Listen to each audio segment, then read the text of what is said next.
বিসমিল্লাহির রহমানির রহিম। মোল্লা ইউনানি ও হোমিও দাওয়াখানার পক্ষ থেকে সমস্ত দর্শকবৃন্দকে অভিনন্দন জানাচ্ছি। আজকে আমি অত্যন্ত গুরুত্বপূর্ণ একটি ভিডিও নিয়ে আপনাদের সামনে হাজির হয়েছি। ভিডিওটি শুরু থেকে শেষ পর্যন্ত দেখলে এর উপকারিতা আপনারা বুঝতে পারবেন। ভিডিওটি অবশ্যই সাবস্ক্রাইব, লাইক এবং শেয়ার করবেন। পরবর্তী ভিডিও পাওয়ার জন্য বেল বটনে প্রেস করবেন। আজকে আমি আপনাদের জন্য যে ভিডিও পেশ করতে যাচ্ছি সেটা হচ্ছে রাতকানা রোগ। রাতকানা বলতে যারা রাত্রে চোখে দেখে না, দিনের বেলা দেখে অল্প অল্প, ওই সমস্ত লোকের জন্য এটা অত্যন্ত গুরুত্বপূর্ণ এবং পরীক্ষিত, এবং এটা একটা চিরস্থায়ী ফর্মুলা। অবশ্যই আপনারা সুন্দর করে ওষুধ বানায় এটাকে ট্রাই করবেন। এটা হবে একটা সুরমা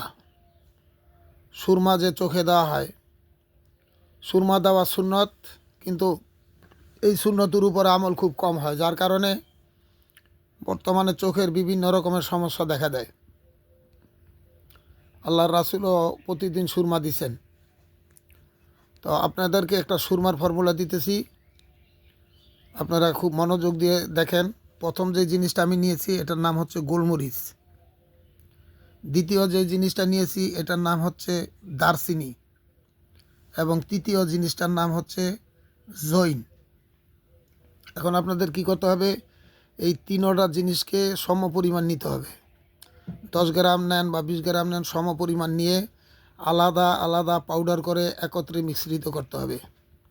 একত্রে মিশ্রিত করার পরে আবার এটাকে এমনভাবে পাউডার করতে হবে যেমন টেলকাম পাউডার। টেলকাম পাউডার কাকে বলে? যেটা আমরা চেহারার ভিতরে গরমের সিজনে, গরমের জন্য, ঠান্ডার জন্য দেওয়া হয়, ওই রকম টেলকাম পাউডার বানাইতে হবে। বানানোর পরে এরপরে কাপড় দিয়ে ছাকতে হবে, কাপড় ছাকা। অর্থাৎ এর মধ্যে যেন কোনো জিনিস এরকম না হয় যে সামান্য ধরে বা দেখা যায়, লাগে, তাইলে চোখের ভিতরে যন্ত্রণা হবে।